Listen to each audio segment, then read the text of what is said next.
Hello student, स्वागत है आपका मेरे इस यूट्यूब चैनल पर। इस वीडियो में हम पढ़ेंगे कक्षा 9th का पाठ 7, जिसका नाम है गति। इसमें हम पढ़ेंगे गति के प्रकार, दूरी और विस्थापन, समान गति और असमान गति, चाल और वेग, त्वरण, गति समय और वेग समय ग्राफीय निरूपण, गति के समीकरण और वृत्ति गति। अपने दैनिक जीवन में हम अगर कोई वस्तु को स्थिर देखते हैं तो दूसरे ही पल हम उसे गति में भी देख लेते हैं। जैसे जब हम गाड़ी में सफर करते हैं तो हमें सड़क पर खड़े व्यक्ति या पेड़ पीछे की तरफ जाते हुए लगते हैं, लेकिन हमारे साथ बैठे हुए व्यक्ति जो गाड़ी में बैठे हैं वे हमें स्थिर नजर आते हैं। तो हम कैसे कहेंगे किसी वस्तु को गति में?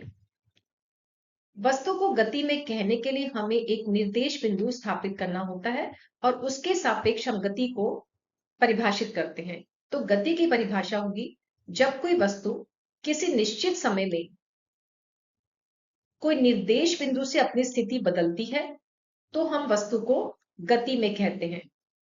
उदाहरण से समझते हैं। यदि यहां पर एक पेड़ है, अब इस पेड़ के पास एक गाड़ी खड़ी है।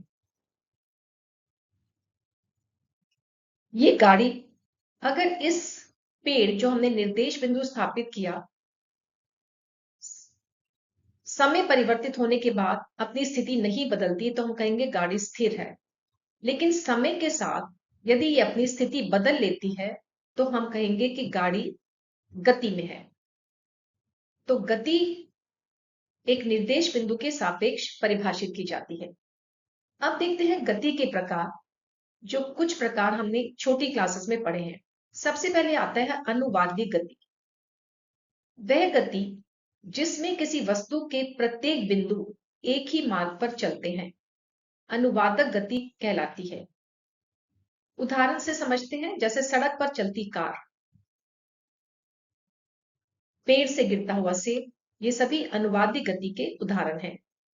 अनुवादी गति के दो रूप हो सकते हैं। रेखीय गति, यदि कोई वस्तु एक सीधी रेखा में चलती है तो उसे रेखीय गति कहा जाता है। दूसरा है वक्र गति। वक्र गति वह है जब कोई वस्तु घुमावदार पथ पर चलती है तो उसे वक्र गति कहा जाता है। वक्र गति को वृत्ति गति कह सकते हैं यदि वस्तु किसी निश्चित बिंदु के चारों ओर वृत्त में घूमती है। जैसे पृथ्वी सूर्य के चारों ओर घूमती है तो यह वृत्ति गति हुई। आपने देखा होगा उपग्रह पृथ्वी के चारों तरफ चक्कर लगाता है तो यह भी वृत्ति गति हुई। एक और गति का प्रकार है जिसे कहा जाता है घूर्णन। इसमें वस्तु अपने आंतरिक अक्ष के चारों ओर घूमती है। जैसे पृथ्वी अपनी धुरी पर घूमती है, जिससे दिन और रात परिवर्तित होते हैं। आपने बचपन में लट्टू चलाया होगा। लट्टू अपने अक्ष पर घूमता है, यह भी घूर्णन गति का उदाहरण है। एक और गति का प्रकार है जिसे दोलन गति कहा जाता है। इसमें कोई पिंड किसी निश्चित बिंदु पर इधर उधर घूमता है। जैसे आप यहां देख सकते हैं, ये दोलन गति दिखाता है पेंडुलम या जिसे लोलक कहा जाता है। एक और प्रकार की गति कंपन गति, जिसमें वस्तु का कोई हिस्सा आगे पीछे गति करता है। जैसे आपने म्यूजिक के इंस्ट्रूमेंट्स देखे होंगे जिसमें तारों को खींचकर ध्वनि उत्पन्न की जाती है, तो तार इसमें कंपन करती है, जैसे गिटार में, सितार में, और यह गति हुई कंपन गति। अनियमित गति हमें नाम से ही समझ में आ रहा है। अनियमित यानी जिसमें गति की दिशा और चाल निश्चित ना हो, उसे अनियमित गति कहते हैं। जैसे आपने आकाश में उड़ते हुए पक्षी को देखा हो। पक्षी कभी आगे, कभी पीछे, कभी तेज गति से, कभी धीमी गति से इधर उधर घूमता है, तो यह गति अनियमित गति होती है। आवृत्ति गति वह गति है जिसमें गति समान समय अंतराल के बाद दोहराई जाती है। हम देखते हैं घड़ी की सुइयां 1 घंटे में बराबर दूरी तय करती है। ऐसे ही मिनट की सुई 1 मिनट में या 5 मिनट में हमेशा समान दूरी ही तय करती है। तो यह आवृत्ति गति हुई। इस पाठ को आगे बढ़ाने से पहले हम पाठ में प्रयोग होने वाले कुछ महत्वपूर्ण बिंदुओं को देखते हैं। इस पाठ में हम वस्तु की गति जो एक सीधी रेखा में है या वृत्तीय गति में है का अध्ययन करेंगे। वस्तु की स्थिति का वर्णन करने के लिए हमें संदर्भ बिंदु निर्दिष्ट करने होंगे। संदर्भ बिंदु को मूल बिंदु भी कहा जाता है। किसी भी भौतिक राशि के संख्यात्मक मान को उसका परिमाण कहा जाता है। भौतिक राशि के मान को कुछ इकाइयों में व्यक्त किया जाता है। इसे उदाहरण से समझते हैं। यदि हम एक भौतिक राशि दूरी लेते हैं और लिखते हैं 30 किलोमीटर की दूरी, तो इसमें 30 परिमाण हुआ दूरी का और किलोमीटर इसे नापने की इकाई हुई। माप की इकाइयों की कुछ अलग अलग प्रणालियां होती हैं। जैसे आपको पता होगा कि दूरी को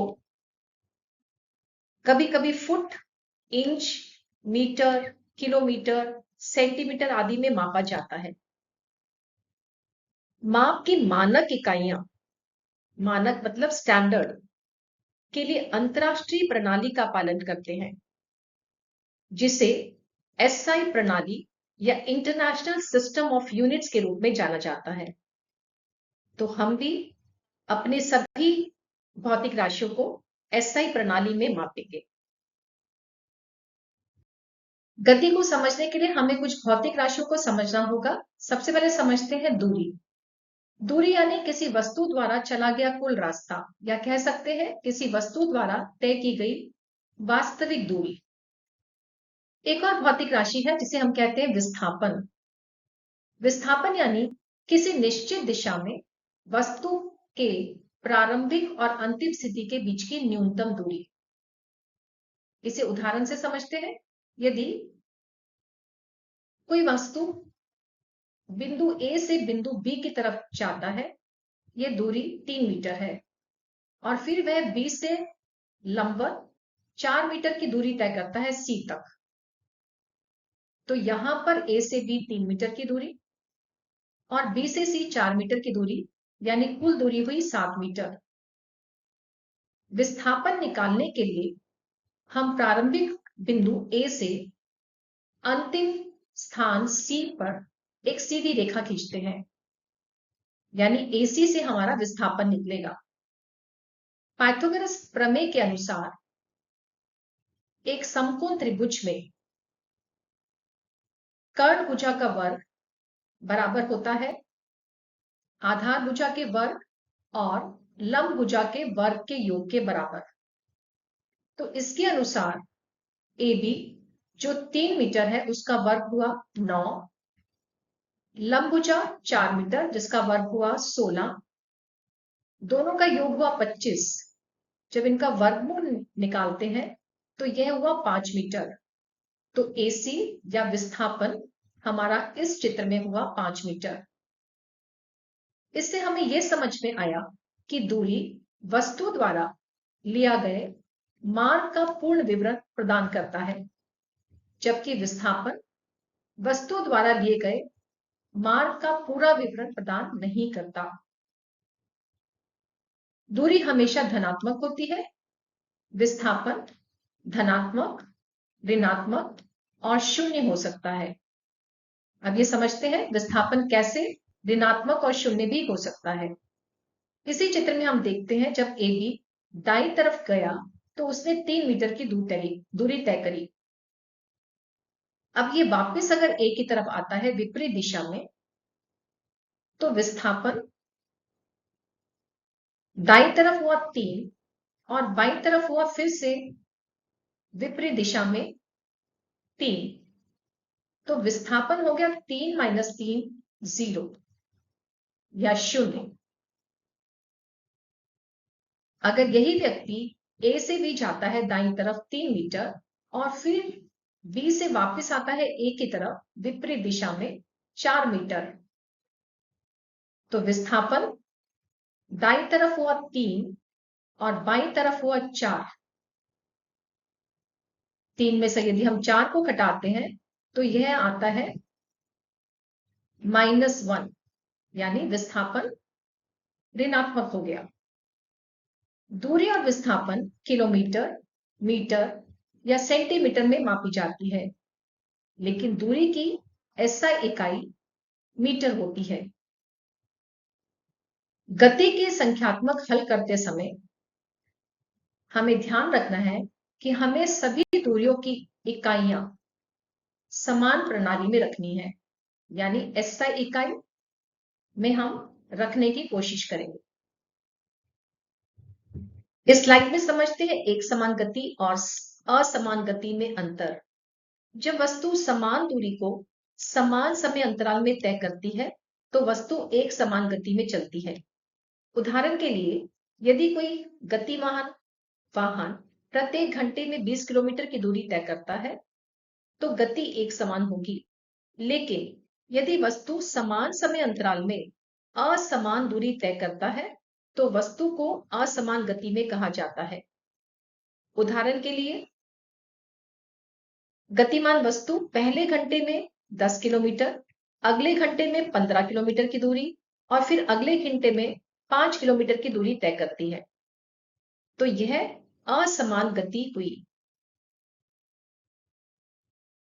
वस्तु की गति के दर को चाल कहा जाता है, यानी प्रति इकाई समय में किसी वस्तु द्वारा तय की गई दूरी चाल है। इसे इंग्लिश के लेटर स्मॉल v से निरूपित किया जाता है। चाल बराबर तय की गई दूरी बटा लिया गया समय, तो v बराबर हो गया s बटा t, जहां पर s तय की गई दूरी है और t लिया गया समय। किसी भी निश्चित दूरी को तय करने के लिए अलग अलग वस्तुएं अलग अलग समय लेती हैं, कुछ तेज चलती हैं और कुछ धीमी। इसीलिए औसत चाल निकालनी पड़ती है, जहां पर तय की गई कुल दूरी को हम भाग करते हैं कुल लिए गए समय से। जैसे हमने ऊपर देखा कि एक गाड़ी एक घंटे में 10 किलोमीटर चल रही है, फिर दूसरे घंटे में 15 किलोमीटर, फिर तीसरे घंटे में 5 किलोमीटर, तो यहां पर कुल दूरी हो जाएगी 10 जमा 15 जमा 5, ये हुई कुल दूरी, यानी 30। और इसको हम भाग करेंगे, पहला घंटा, दूसरा घंटा और तीसरा घंटा तीनों को जोड़ेंगे, 1 जमा 1 जमा 1, 3 घंटा हो गया, तो हमारा उत्तर आएगा 30 बटा 3, यानी 10 किलोमीटर प्रति घंटा हमारी औसत चाल निकलेगी। चाल एक अदिश राशि है, अदिश यानी जिसमें हम दिशा निर्धारित नहीं करते। चाल को मापने की इकाइयां किलोमीटर प्रति घंटा या मीटर प्रति सेकंड ले सकते हैं, लेकिन एसआई इकाई मीटर प्रति सेकंड होती है।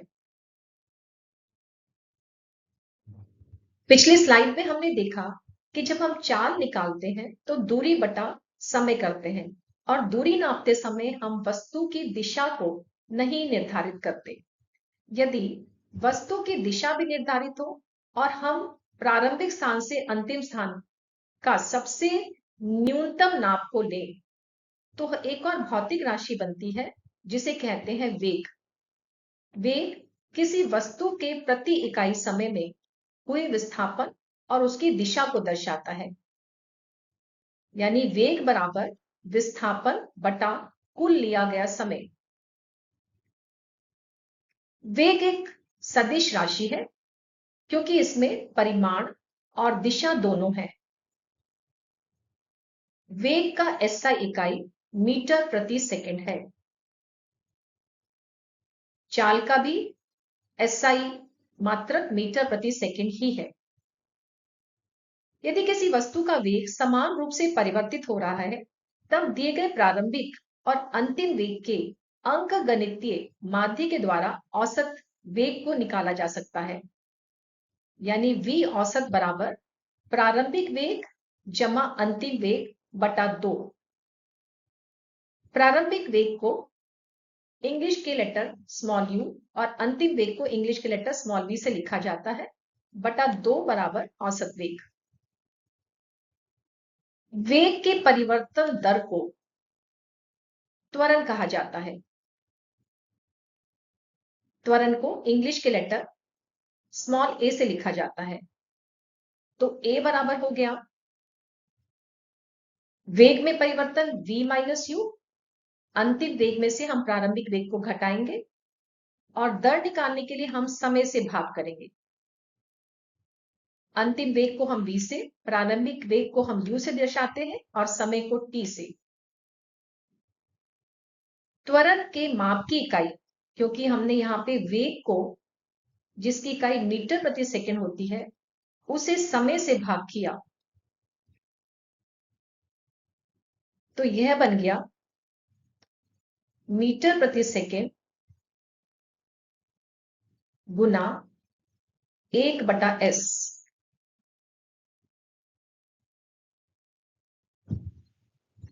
यानी मीटर प्रति सेकंड स्क्वायर, जिसे हम ms-2 भी लिख सकते हैं। ये इसका SI इकाई है। दूसरे इकाई में हम किलोमीटर बटा r स्क्वायर लिख सकते हैं। किसी वस्तु को त्वरित कैसे किया जाता है? त्वरित करने के लिए आपने ऊपर देखा ही वेग को बढ़ा सकते हैं, यानी गति को बढ़ाकर या घटाकर। वेग में परिवर्तन करने के लिए हम दिशा में परिवर्तन कर सकते हैं और हम गति के साथ साथ दिशा भी बदलकर वस्तु को त्वरित कर सकते हैं। गति को और बेहतर समझने के लिए हम करते हैं गति का ग्राफी निरूपण।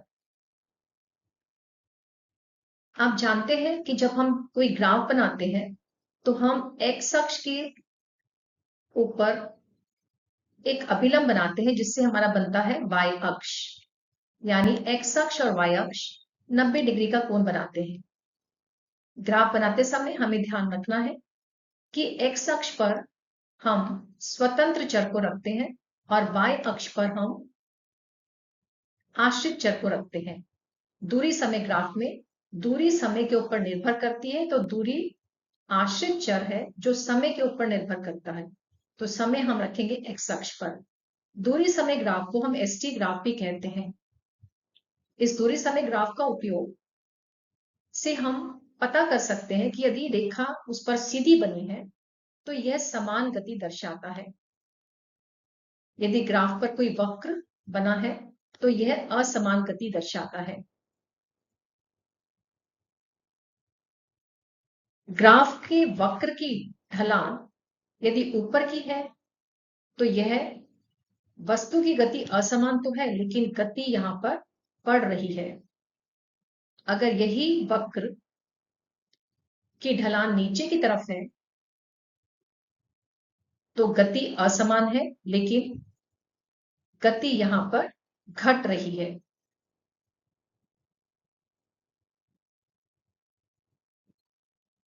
अगर किसी ग्राफ पर क्षैतिज रेखा बनी है तो यह दिखाता है कि गति वस्तु में नहीं है, यानी वस्तु स्थिर है या विरामावस्था में है।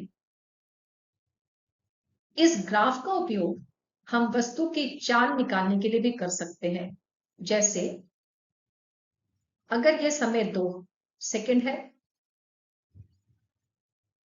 इस समय पर वस्तु की चाल क्या है, तो हम जहां पर ये रेखा y अक्ष को काटती है, यदि ये 2 मीटर पर काट रही है तो हम दूरी 2 और समय 2 को भाग कर यहां पर 2 सेकंड पर वस्तु की चाल निकाल सकते हैं, जो हो जाएगी 1 मीटर प्रति सेकंड। ग्राफ की रेखा की ढलान चाल को दर्शाती है। यानी यदि एक ग्राफ पर दो रेखाएं बनी है वस्तु ए और बी की, ए की ढलान ज्यादा है, बी की ढलान कम है क्योंकि वो लेटी हुई है, तो अधिक तीव्र ढलान का मतलब यानी ए वस्तु अधिक चाल से चल रही है, जबकि बी जिसकी हल्की ढलान है वे धीमी चाल को दर्शा रही है।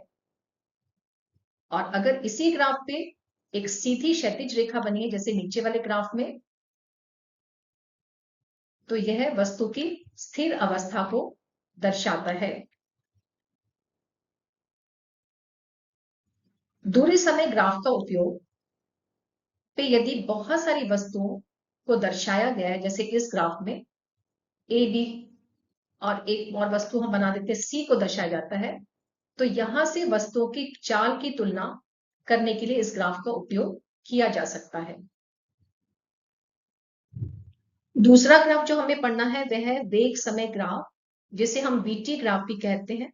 वीटी ग्राफ में हम वेग को y अक्ष पर, क्योंकि यह वेग जो है वह आश्रित चर है, और समय को x अक्ष पर क्योंकि ये स्वतंत्र चर है, बनाते हैं। इसका उपयोग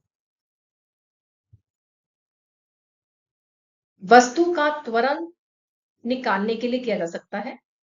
जैसे इस चित्र में यदि हमें इस 2 सेकंड से 3 सेकंड के बीच में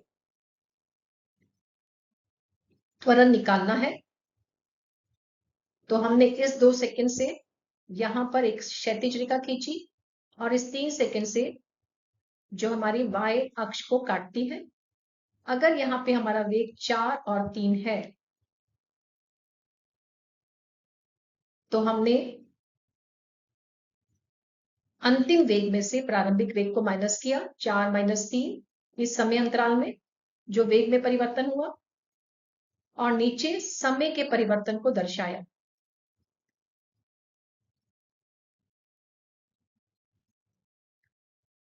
त्वरण बराबर होता है हमारा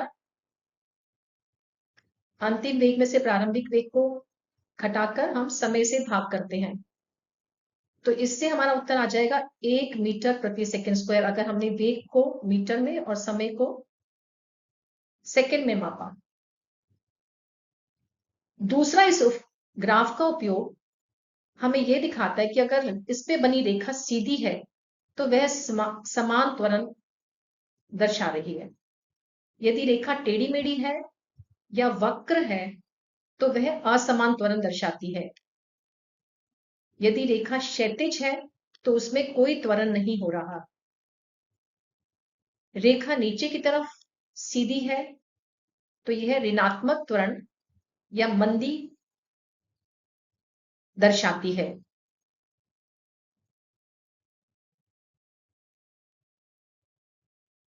किसी ग्राफ के नीचे, रेखा के नीचे का हिस्सा उस समय अंतराल में तय की गई दूरी को दर्शाता है। इसके लिए हमें इस रेखा के नीचे का क्षेत्रफल निकालना होगा, जो हमें यह दिखाएगा कि इस समय अंतराल में इस वस्तु ने कितनी दूरी तय की गई। तो क्षेत्रफल आप ज्योमेट्री के माध्यम से निकाल सकते हैं। यहां पर एक त्रिभुज बन रहा है और एक आयत बन रहा है। तो त्रिभुज आप जानते हैं हाफ आधार गुना भुजा, और आयत लंबाई गुना चौड़ाई। उससे हम इन दोनों को जोड़ के क्षेत्रफल को निकाल के वस्तु द्वारा एक समय अंतराल में तय की गई दूरी को निकाल सकते हैं। यदि एक ग्राफ में, वीटी ग्राफ में,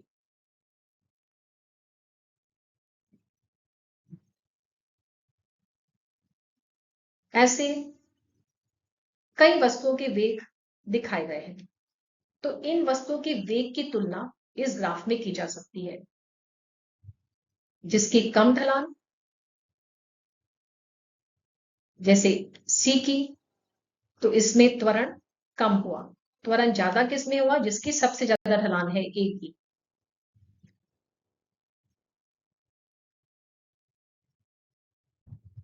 जब एक वस्तु सीधी रेखा में एक समान त्वरण से चलती है तो एक निश्चित समय अंतराल में उसके वेग, त्वरण और उसके द्वारा तय की गई दूरी में संबंध स्थापित करना संभव है, जिन्हें गति के समीकरणों के नाम से जाना जाता है।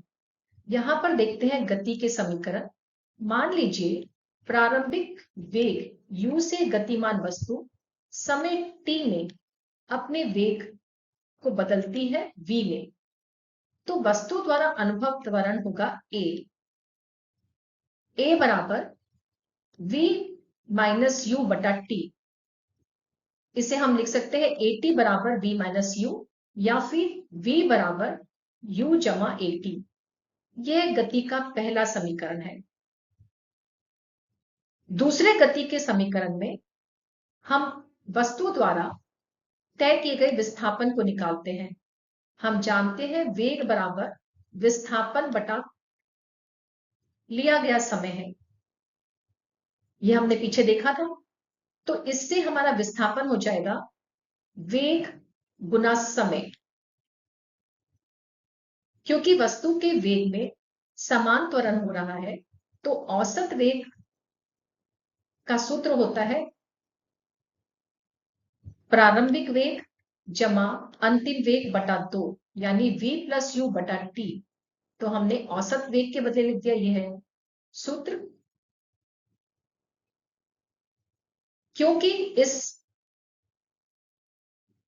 समीकरण में v नहीं आ रहा, इसलिए हम पहले सूत्र v बराबर u प्लस at से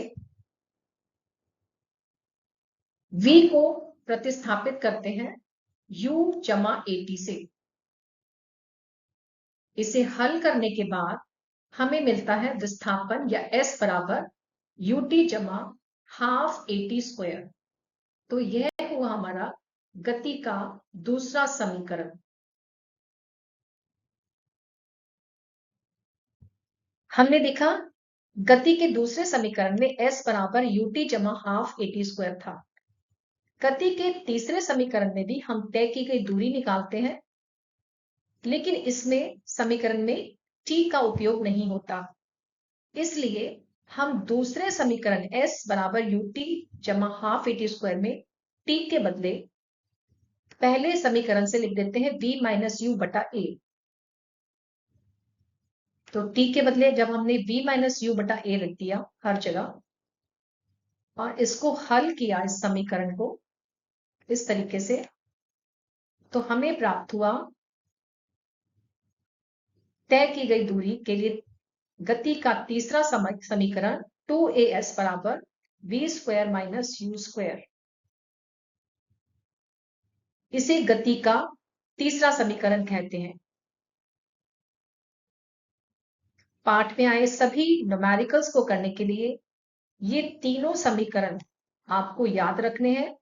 पहला समीकरण v बराबर u जमा at, दूसरा s बराबर ut plus half at square, तीसरा 2s बराबर v square minus u square. अब समझते हैं वृत्तीय गति या एक समान वृत्तीय गति से हम क्या समझते हैं।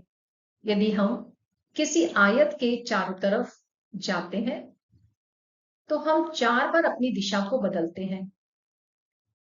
इसी तरीके से यदि हम किसी षटकोण के चारों तरफ जाएंगे तो हमें अपनी दिशा को 6 बार बदलना होगा। यानी जैसे जैसे हम इन कोणों की संख्या को बढ़ाएंगे उतनी बार हम अपनी दिशा को बदलते हैं। इसी तरीके से यदि हम वृत्त के चारों तरफ जाते हैं तो हम निरंतर अपनी हर बिंदु पर दिशा बदलते हैं।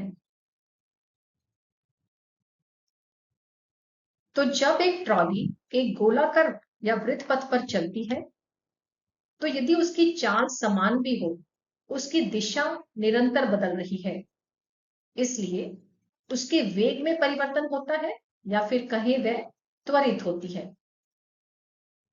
हमने सीखा था कि चाल v बराबर तय की गई दूरी बटा समय होता है। एक वृत्त जिसकी त्रिज्या r है, उस पर चलने वाली वस्तु की चाल उस वृत्त की परिधि यानी 2 पाई r होगा बटा समय t। एक समान वृत्तीय गति में गतिमान वस्तुओं के कुछ उदाहरण देखते हैं। हम जानते हैं कि पृथ्वी के चारों तरफ चंद्रमा एक समान वृत्तीय गति करता है। इसी तरीके से पृथ्वी के चारों तरफ घूमते हुए उपग्रह एक समान वृत्तीय गति करते हैं। एक गोलाकार ट्रैक पर यदि एक साइकिल चालक समान गति से आगे बढ़ता है तो वह भी एक समान वृत्तीय गति करता है, क्योंकि उसकी चाल भी समान है। वह त्वरण तो जरूर करेगा क्योंकि वो गोलाकार पथ पे चल रहा है, लेकिन क्योंकि उसकी चाल समान है इसलिए वह एक समान वृत्तीय गति करता है। आशा करती हूँ इस वीडियो को देखकर आपको गति से संबंधित सभी भौतिक राशियां जैसे चाल, वेग, त्वरण, एसटी ग्राफ और वीटी ग्राफ का उपयोग समझ में आया होगा। फिर भी अगर आपको कोई प्रश्न है तो नीचे दिए कमेंट सेक्शन में आप अपने प्रश्नों को लिखकर भेज सकते हैं। यदि आप मेरे वीडियो को में कोई सुझाव देना चाहते हैं तो अपने सुझाव भी आप लिख कर दीजिए, जिससे मैं अपने आगे वाले वीडियो में उनका उपयोग करके अपने वीडियो को बेहतर बना सकूं। Thank you for watching this video and have a nice day.